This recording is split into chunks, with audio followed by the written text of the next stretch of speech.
Hari Om. So in module 3 of data mining and data warehousing course, we are currently discussing the different algorithms which are used to generate the frequent patterns. We have already seen the a priori algorithm, and in the previous session we discussed what are the disadvantages of a priori algorithm and how it is overcome in the partition algorithm and in the pincer search algorithm. Today we are going to talk about the FP tree growth algorithm.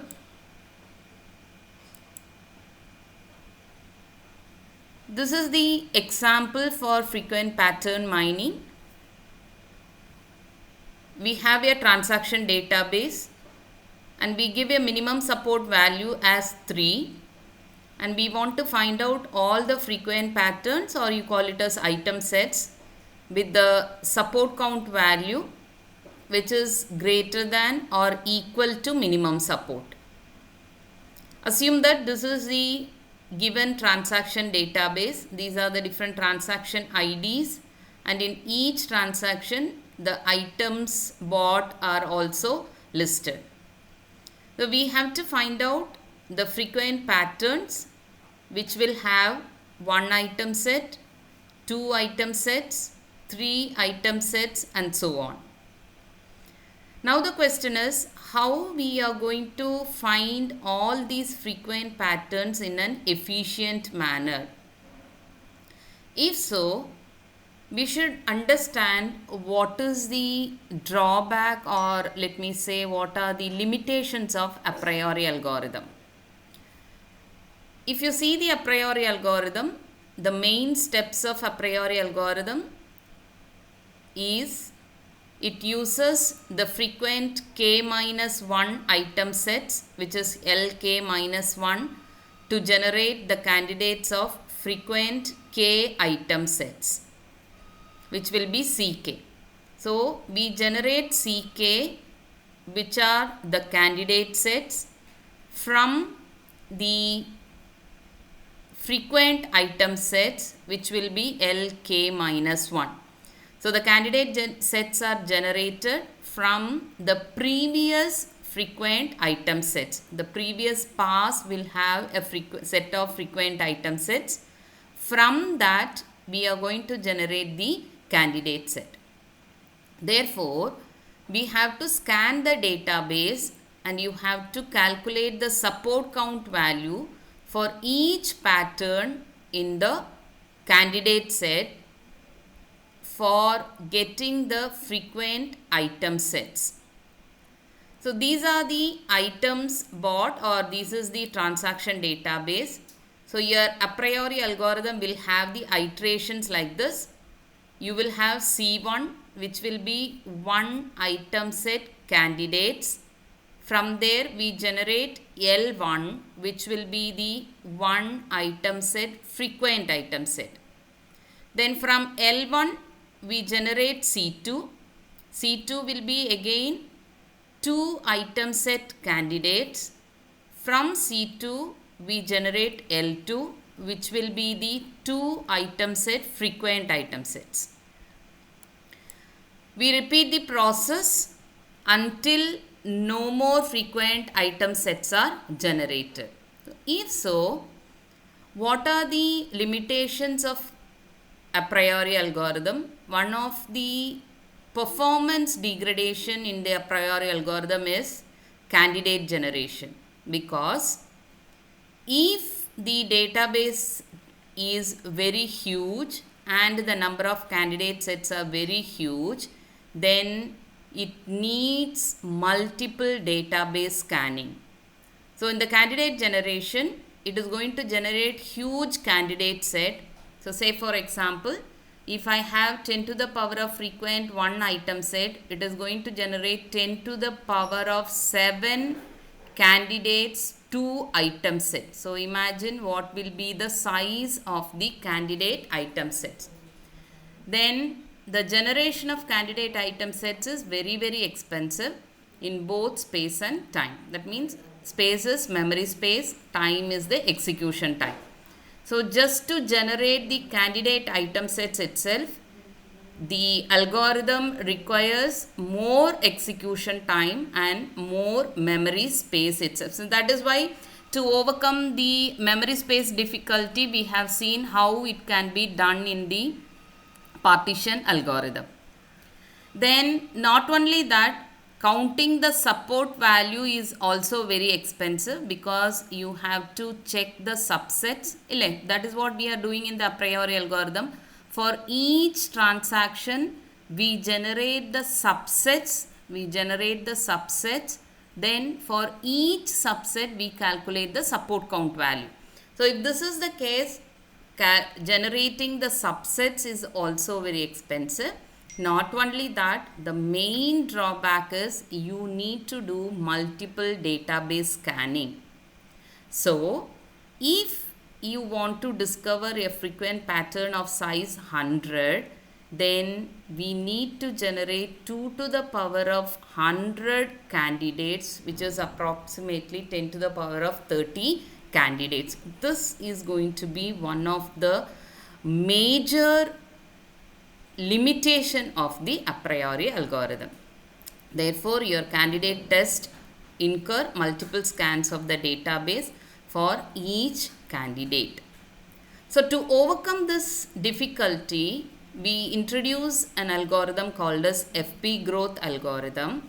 Now the idea of FP growth algorithm is, the given transaction database is compressed into a compact frequent pattern tree.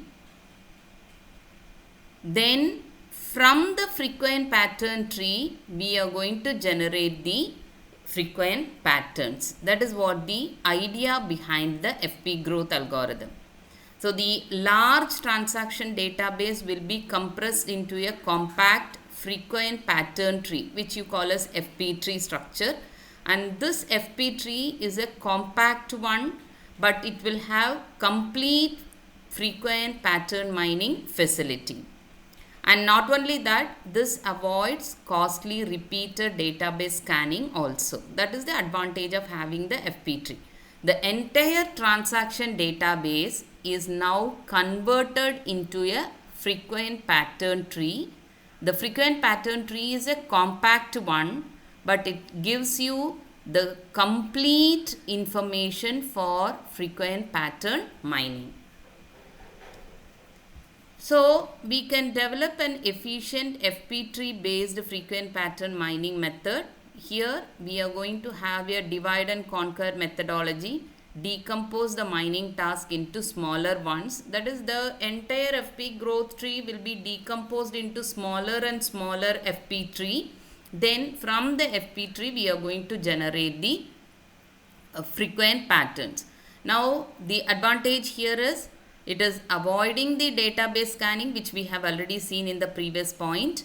Now this point tells you we can avoid candidate generation also. So candidate generation time and space can be saved in the frequent pattern growth algorithm, right? I repeat, the idea behind FP growth algorithm is, the entire transaction database will be converted into a compact frequent pattern tree. Then the frequent pattern tree will be mined again and again until no more frequent pattern is generated. This is what the idea behind FP growth algorithm. So before we talk about all these points, I will just show you an example so that you can easily connect the idea with the example. Imagine this is the given transaction database. This is the given transaction database. Now from the given transaction database, we are going to generate the one item set frequent patterns. So for which what we are going to do, we are going to first list the items. These are the different items available in the given transaction database, right? in the given transaction database, I have these list of items. So if you observe, you have A, B, C, then you have F, M, P, O, L, M, then you have K, S, all these items are available, right? So right from A, then you have B, C, D, then do you have E here? No E. Yes, E is there. Then F, then you have I, J, K, L, M, N, O, P. Up to P we have the items listed in the transaction database. So right from A to P we have the items in the transaction database. Now what you have to do, you have to count the support count value. You have to count the support count value. So in the given transaction database, how many times A is repeated? Observe how many times A is repeated. A is repeated here 1, 2, then 3. A is repeated 3 times. The same way B is repeated how many times? 1, 2 and 3. And if you observe C is repeated 1, 2, 3, 4. 4 times. Then take D. D happens to be here in only one transaction we have D. Then we have E. E is also available in one transaction. Then F is available in 1, 2, 3 and 4. 4 transactions. So like that we are going to calculate the support count value of all these items in the one item set. If you see, only these items are having support count value greater than or equal to 3. Greater than or equal to 3. So obviously the rest of the items will be discarded from the frequent item set. So you are going to have these as the frequent items. These are the frequent items. Observe here, these are the frequent items because only these items are having support count value greater than or equal to 3. Now what we are going to do, once you have calculated the frequency of each and every items, frequency is nothing but the support count value. I repeat, frequency here is nothing but the support count value. After calculating the support count value, you can observe we are going to order the frequent items in each and every transaction. So this transaction is now converted into this transaction. Why? Because F is a frequent pattern, A is also frequent, C is also frequent, D is not a frequent item, so that is not taken here. Then G is not a frequent item, so it is not considered here. I is not a frequent item, so it is not considered here. Whereas M and P are available, so I have taken this. In the same way, for the second transaction, you can observe A is a frequent pattern, B is a frequent item, C is also a frequent item, F is also a frequent item, whereas L is not a frequent item, so it is not considered here. O is not a frequent item, so it is not considered here, whereas M is a frequent item, so it is considered here. We are just changing the transaction database into this database. This database avoids all the infrequent items in the first scanning of the transaction database itself. That is the advantage. Again, if you observe this one, we have only B and F as the frequent patterns, and here we have C, B and P, whereas K and S are not frequent patterns. Then here we have A, F, C, then we have M and P, whereas E, L, N are the infrequent items, so that is not considered here. So what now you have done, you have removed all the infrequent items from the transaction database. Now if you have observed, I have written the items with the frequency in the sorted order. So whichever is having the highest frequency, that is written first, then it goes in the descending order of the frequent item sets. So if you observe here, this item set or this transaction is now written like this in the order of frequency. Please observe, when you convert the transaction database into a frequent item database, the items are written in the frequency order. You have FAC, but before A, C is having highest frequency, so you are writing it like FCAMP. So this is the order, FCAMP. So in that order you are writing. Now if you take FCABM, so in whichever order you have written here, the same way you are writing it.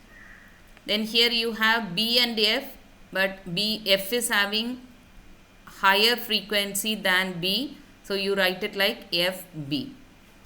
So your first step here is finding the frequency of each and every item, then remove all the infrequent items. Here the support count value, minimum support count value, we are keeping it as 3. So we have removed all the items which are having support count value lesser than or equal to 3. So not equal to 3, lesser than 3. The items which are having support count value greater than or equal to 3 is maintained here. So based on this frequency, the transaction database is now converted into ordered frequent items. So from this transaction, remove all the infrequent items and write it here. Here again, remove all the infrequent items and write it here. So now when you write it here, you are going to write it in the frequency order, especially in the descending order. So that is what we are doing now. Now once you have done this, the frequent items will be constructed as a frequent pattern tree. So let us see how to construct the frequent pattern tree from the given transaction database. Okay. So now what you are going to do, you take the first transaction, which is having FCAMP. You are going to construct the tree. So F is having the highest frequency, right? This will be considered as a root node. So from the root node, you take the first transaction, then draw the tree like this, F, then C, then A, then M, then P. So here you are going to write the count as, because this is the first transaction, though, so we encounter F for the first time, C is encountered for the first time, A is encountered for the first time, M and P. Then you take the second transaction,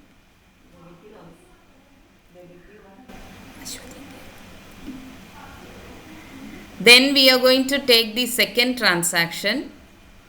So your second transaction is FCABM, so that will be considered here.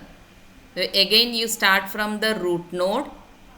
So F is already there from the root node, so you increment the count.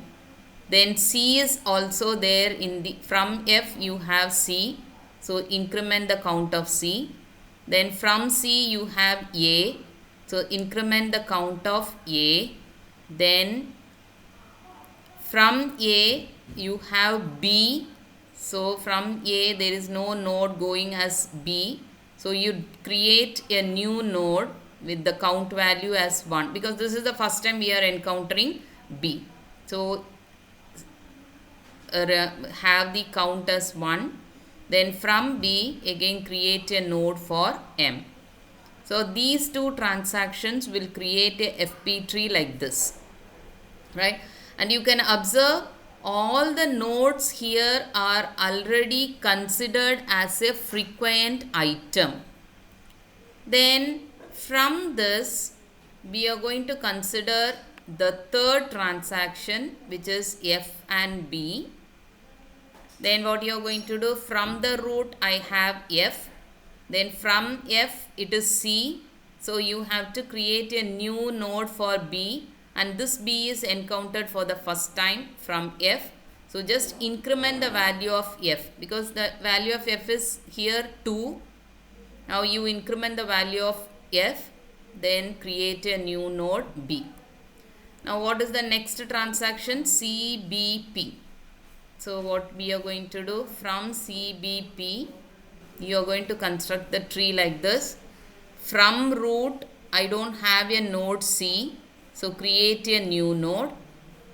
Then from C create a node for B. Then from B create a node for P. All will be having 1 as the item frequency. Then we have to consider the next transaction, FCAMP. So again from the root, F is already there, so increment F. Here it is 3, here it is 4. Then from F we have C, so this C will be incremented. Then from C we have A, so this A will be incremented. Then from A we have M, which is already there, so increment the count of M. And P is also there, so increment the count of P. So for given transactions, now we have constructed the FP tree. So what happened now? The given transaction database is now converted into a compact frequent pattern tree. Now we need not scan the transaction database to generate the frequent pattern. Instead, what we are going to do? We are going to generate the frequent patterns from the FP tree and not from the transaction database. So your final FP tree looks like this, which will have the root node, and it will have a header table with the frequent items that are available. So all these frequent items which are creating the frequent pattern tree is the one item set. It is the one item set. So from the one item set we have created the frequent pattern tree. Then from the frequent pattern tree we are going to generate all the frequent items. So that is what we are going to do in the FP growth tree.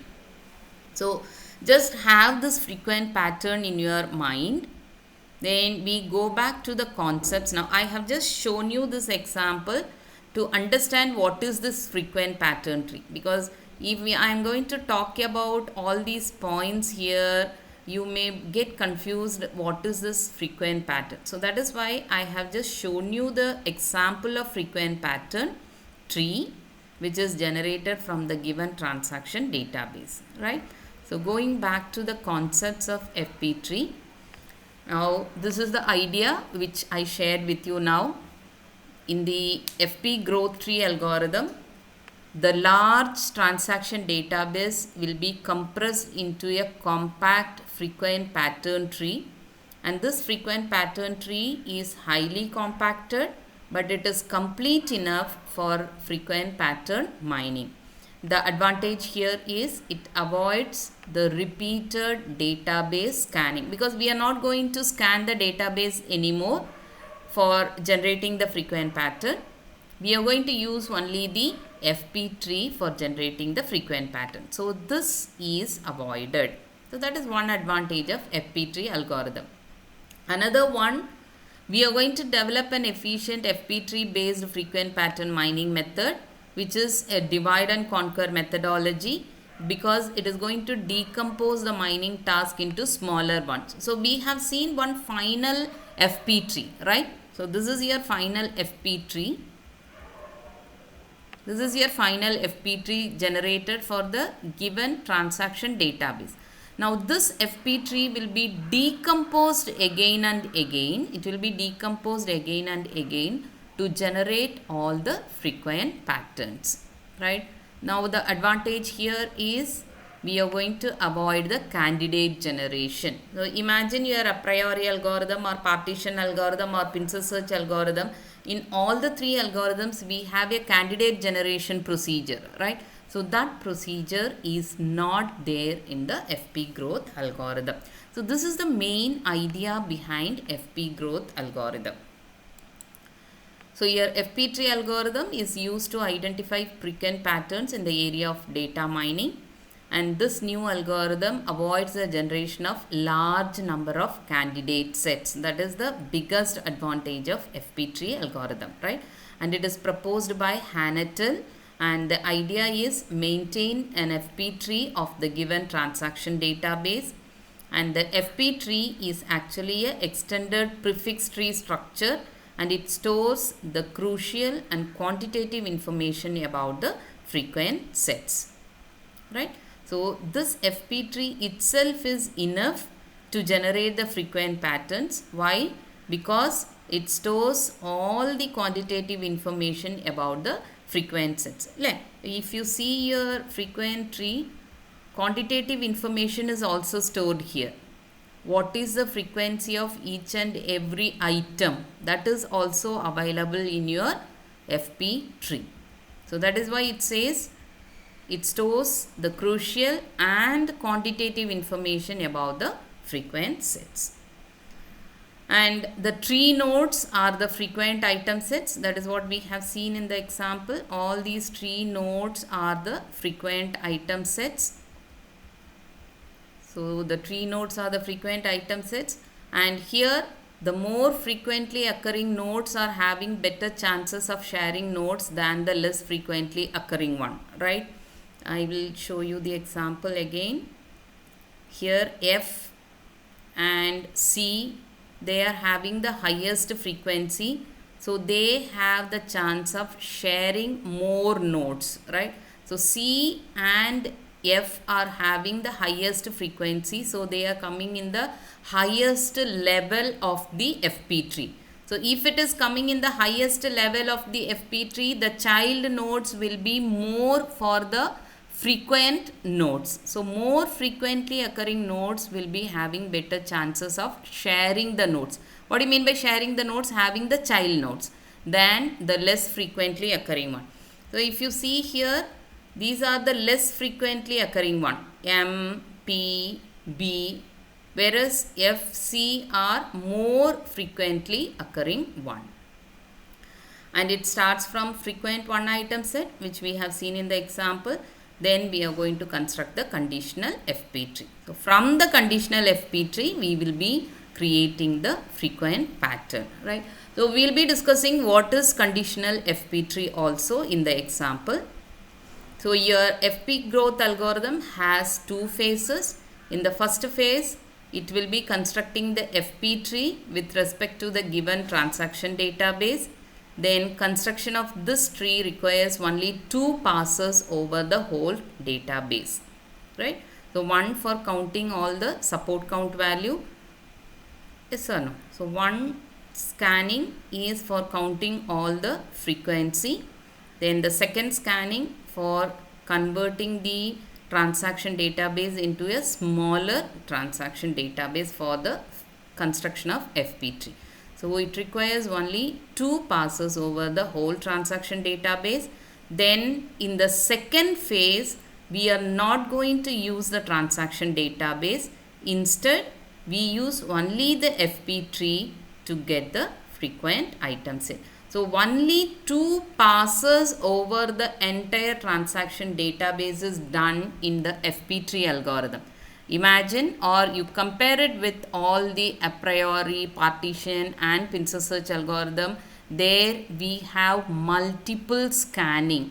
A priori algorithm is having the largest number of scanning of the transaction database, but to some extent we have reduced the multiple scanning in the pincer search algorithm. But here in the FP tree algorithm, we are going to have only 2 passes, and in the second phase we completely discard the transaction database, and we will have only the FP tree to generate the frequent item sets, right?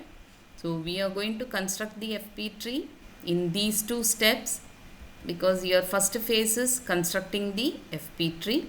So for constructing the FP tree, we use only 2 steps. We scan the transaction database for the first time, and we find frequent items, and it is all one item pattern or single item pattern, and then we are going to order them into a list called L in the frequency of descending order. So that is what we have seen in the example, right? L will be F, C, A, B, M, P, which will be having the frequency in the sorted order. So here it will have the format of item name and the support count value, right? So that is what we have here. Item name is F and the support count value is 1. So this will be the format for each and every node, item name and support value. Then for each transaction, we are going to order its frequent items according to the order in L. That is what we have done here in this slide. We are going to order it according to the frequency. So for each transaction, order its frequent items according to the order in L. Then scan the transaction database for the second time for constructing the FP tree by putting each frequency order transaction onto the FP tree. So this is what we are going to do for constructing the FP tree, right? So that is what the example shown here.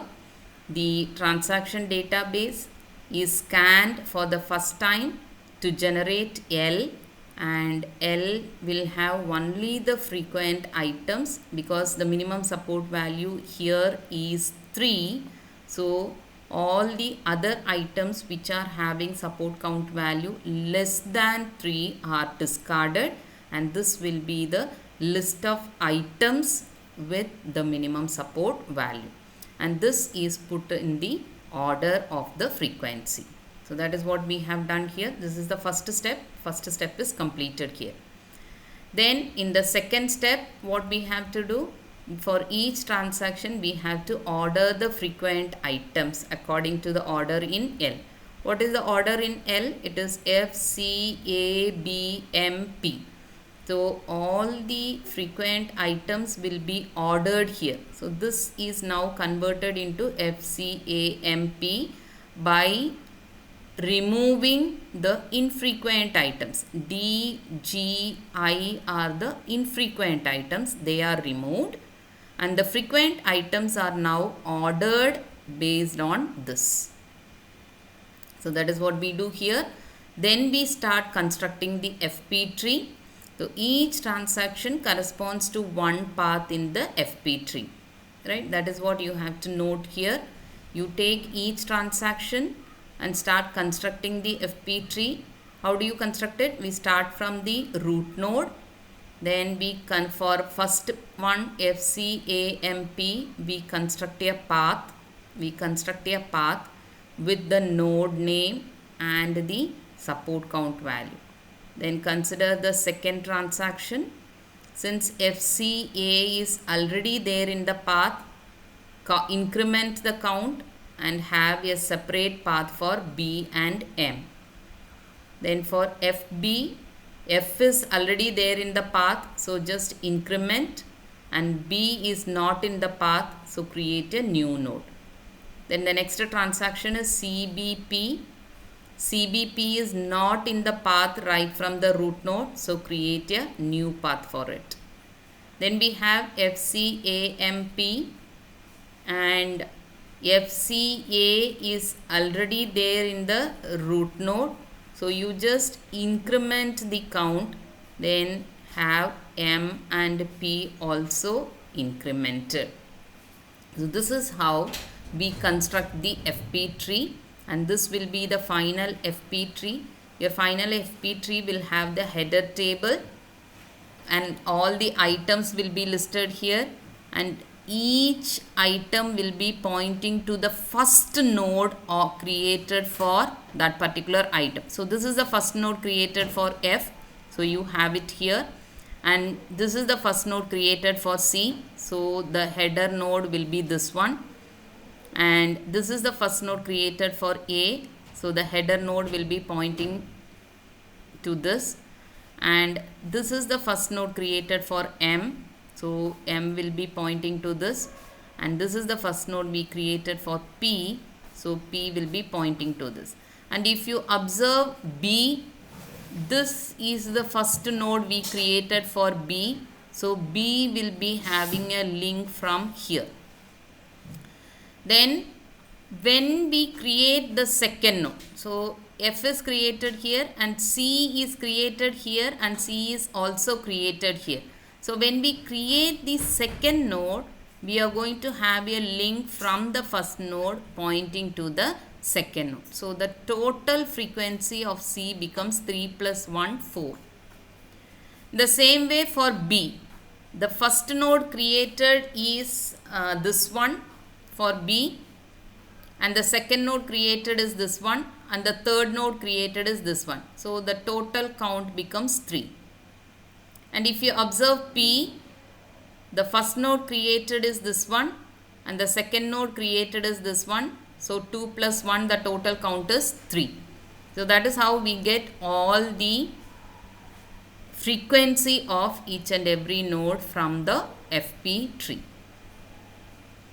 So your FP tree is a frequent pattern tree. Formally FP tree is a tree structure defined below. It will have one root labeled as null, root node labeled as null, and a set of item prefix subtrees as the children of the root node, and a frequent item header table will be there. Correct?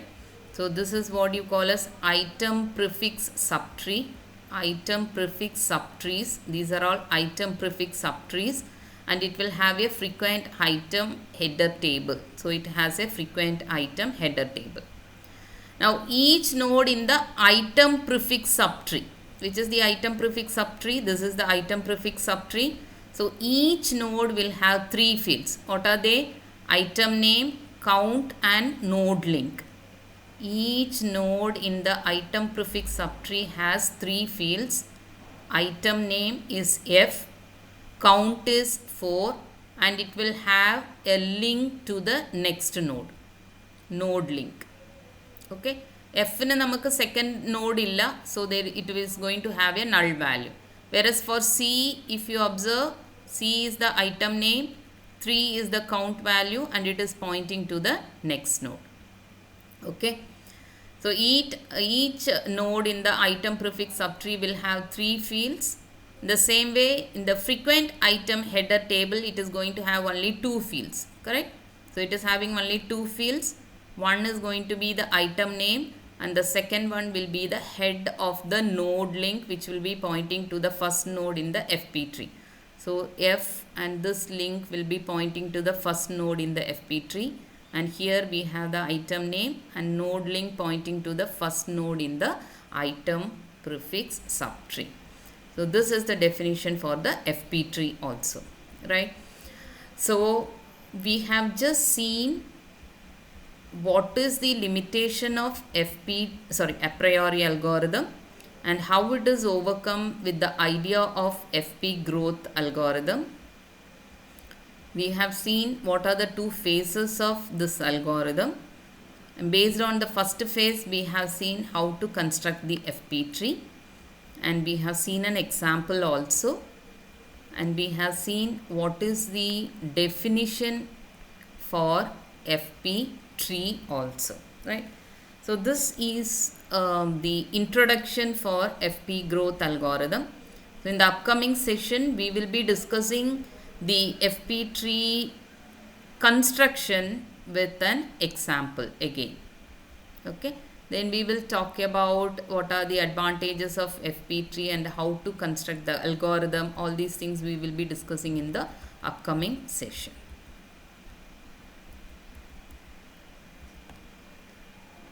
So let us meet in the next session with more detailed information about FP growth algorithm. Thank you.